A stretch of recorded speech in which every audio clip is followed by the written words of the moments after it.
우리가 먹는 음식은 인슐린이라는 호르몬이 있어야 에너지로 이용되거나 적정한 곳에 저장할 수 있습니다. 당뇨병은 인슐린 양이 부족하거나 그 기능이 떨어져 고혈당을 비롯한 여러 대사 이상을 초래해 몸속 각종 염증과 심지어 암과 시력장애, 족부괴사 등 혈관 합병증을 일으키는 질환입니다. 여기에 세세하게 분류하면 고혈당을 특징으로 하는 만성질환이라는 것이고, 음식을 에너지로 전환시키는 대사장애를 일으키는 것이고, 셋째는 인슐린 생성의 문제나 인슐린 작용의 문제 또는 그 두 가지의 모두의 문제, 넷째는 심각한 합병증 초래 가능 등 당뇨병 현황은 한국보건환경연구원 자료에 따르면 30세 이상의 성인 10명 중 1.2명이 당뇨병 환자라는 것입니다. 이는 당뇨병 유병률이 12.4%로 약 400만 명이 당뇨병이 있는 것으로 추정됩니다. 당뇨병 전 단계까지 범위를 넓히면 더 많아지는데, 성인 10명 중 2명이 당뇨병 전 단계, 즉 공복혈당 장애 유병률 19.8%에 해당하는 것으로 나타나고 있습니다. 여러분 안녕하십니까? 웰빙 100세 시대 시사 거자 자격으로 아름답고 행복한 더불어 사는 세상을 만들어가는 소엽선생의 웰빙 생활 건강 TV입니다. 이 영상은 세계 유수의 양심적인 의사들의 연구 논문을 바탕으로 소금은 생명의 시작이고 걷기는 행복의 원천이다라는 건강보고서를 펴낸 저자가 참된 건강은 내 몸속 100명의 의사, NK세포를 활용한 면역력 증강에 있음을 많은 이웃과 나누고자 하는 사회공헌 방송입니다. 방송을 끝까지 시청하시고 날마다 업로드되는 건강정보로 구독자님의 삶은 늘 지혜와 건강이 함께하는 행복한 삶이 되기를 바랍니다. 영상 시청에 앞서 오른쪽 붉은색 구독 버튼과 알림 설정, 그리고 왼쪽에 엄지척 좋아요 버튼을 눌러주시면 웰빙 100세 시대 건강 컨텐츠 제작에 큰 힘이 될 것입니다. 제 영상 시청과 구독은 언제나 무료입니다. 오늘은 당뇨병에는 소금이 찰떡궁합이다 라는 주제로 말씀드리겠습니다. 앞서 말씀드린 당뇨병 환자를 종합하면 성인 10명 중 3.2명이 당뇨병 환자이거나 잠재적 당뇨병 환자라는 것입니다. 아울러 안타깝게도 당뇨병 환자 10명 중 3명은 본인이 당뇨병이 있다는 사실조차 모르고 있다는 것입니다. 특히 30에서 44세의 젊은 연령층에서 본인이 당뇨병임을 모르고 있는 경우가 약 절반 45.6%에 해당하며, 젊은 당뇨병 환자들에서 당뇨병에 대한 경각심을 고취할 필요성이 있는 것으로 나타났습니다. 당뇨병은 증상이 없으므로 모르는 상태로 몇 년이 지난 다음에 발견하게 되면 이미 당뇨 합병증이 생긴 상태라고 할 수 있습니다. 젊은 나이의 당뇨병 환자는 노인에게서 발생하는 당뇨병보다 훨씬 유병기간이 길어서 당뇨 합병증이 발생할 가능성이 큽니다. 해마다 당뇨병 인구는 빠르게 늘어 현재 400만 명에서 2030년에는 당뇨병 인구가 500만 명이 넘을 것으로 예상됩니다. 2050년도가 되면 약 600만 명이 당뇨병을 앓는 것으로 추정이 됩니다. 이는 2011년을 100을 기준으로 했을 때 183%가 증가한 수치로 향후 40년간 약 2배가량 증가할 것으로 예상하는 부분입니다. 당뇨병의 원인은 췌장 기능이 떨어져서 인슐린을 충분히 분비하지 못하게 되는데, 췌장이 제 기능을 하지 못하는 이유는 췌장에 산소와 영양이 제대로 공급되지 않기 때문입니다. 즉, 췌장으로 가는 혈관이 막히거나 막고 있는 어혈, 콜레스테롤, 혈중지방, 중금속, 젖산, 백혈구, 사체와 같은 노폐물을 혈액순환이 잘 되지 않는다는 것입니다. 더 본질적인 원인은 과식, 운동 부족, 항산화 식품을 섭취하지 않는 것, 포화지방 과다 섭취 등 섭취한 포도당을 충분히 소모하지 못하기 때문이기도 합니다. 당뇨병의 종류는 두 가지 유형이 있음을 잘 알고 있을 것입니다. 인슐린이 절대적으로 부족한 인슐린 주사를 꼭 맞아야 하는 제1형 당뇨병과 인슐린이 상대적으로 부족하여 관리해줘야 하는 제2형 당뇨병이 있습니다. 당뇨병 진단을 기준을 살펴보면 무작위 측정 혈당이 200 이상이거나 8시간 공복 혈당이 126 이상 또는 입으로 하는 당부하 검사 2시간째 혈당이 200 이상일 때를 말하는데, 현대의학에서는 인슐린 처방이 유일한 방법으로 통용되지만 이것은 치료가 아니라 평생 안고 가야 하는 대정요법일 뿐입니다. 그럼 달리 좋은 방법이 있느냐 하는 것입니다. 그것이 바로 전문의가 늘 강조하면서 제안하는 질 좋은 소금 섭취가 가장 좋은 치료 방법이라는 것입니다. 현대의학은 당뇨병뿐만 아니라 어떤 질병이든 저염식을 강조합니다. 하지만 소금이 당뇨를 악화시킨다는 실험 결과는 어디에도 찾을 수 없습니다. 오히려 소금은 당뇨의 예방과 치료에 탁월한 도움이 되는 물질로 반드시 섭취해야 하지만 전문의는 무조건 소금 섭취를 제한하고 있습니다. 시중에 판매되는 정제염은 삼가해야 하는 것은 맞습니다.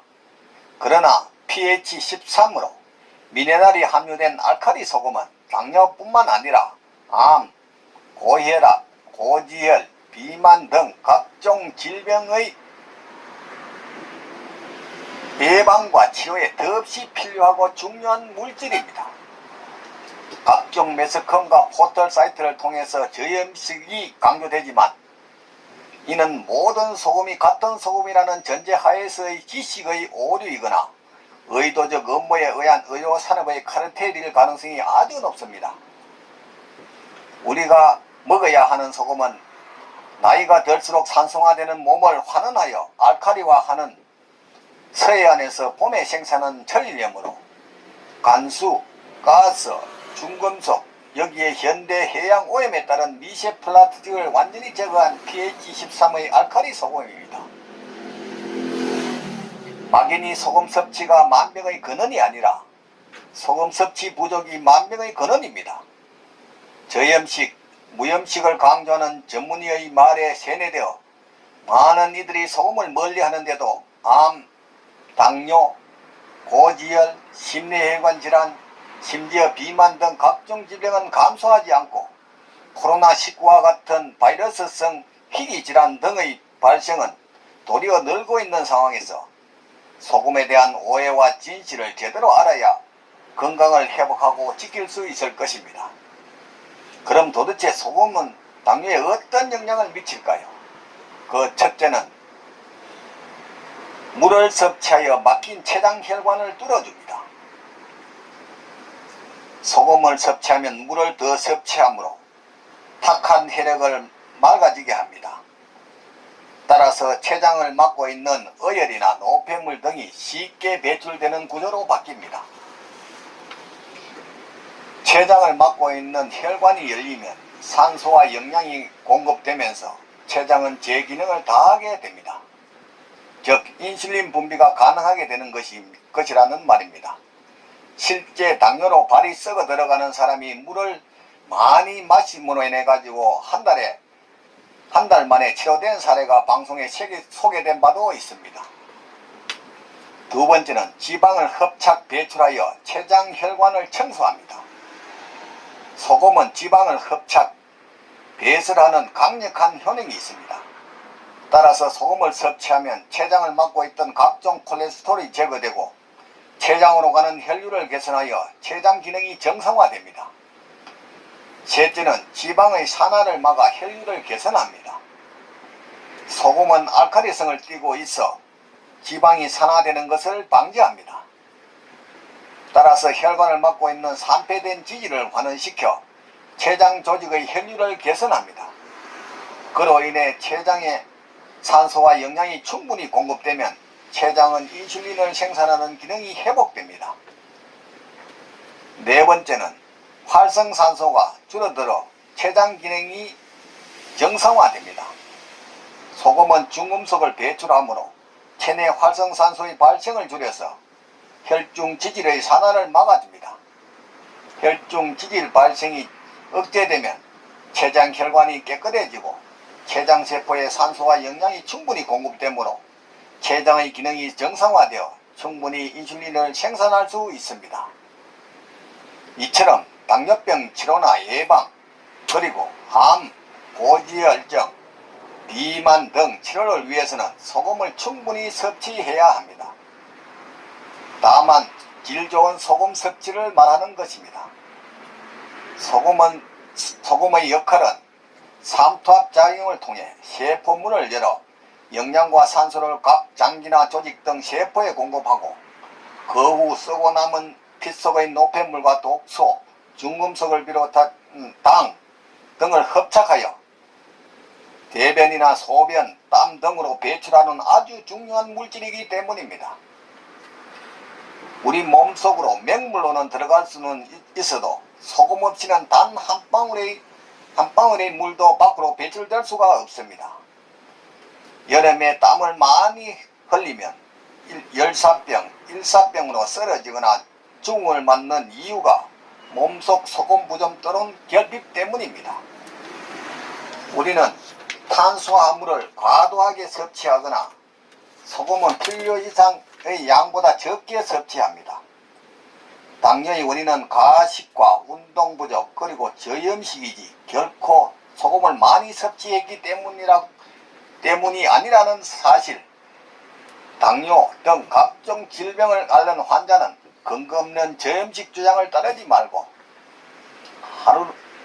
하루 물 2리터와 18g 이상의 소금을 섭취하는 게 건강을 지키는 비결이자 현명함입니다. 건강한 생활을 위해서는 다른 식품도 적정량을 섭취하듯 소금과 물 또한 무작정 줄이는 것이 병을 부르고 키우는 어리석음이고 좋은 방법이 아니라는 사실을 반드시 기억해야 할 것입니다. 건강을 회복하고 지키려면 전문의의 소금 제한론에 무작정 따르지 말고 우리가 쓰러져 병원 응급실에 입원하거나 실려가면 공통으로 맨 먼저 처방되는 것이 링거 주사액으로 하루 3 내지 5팩을 맞는 것입니다.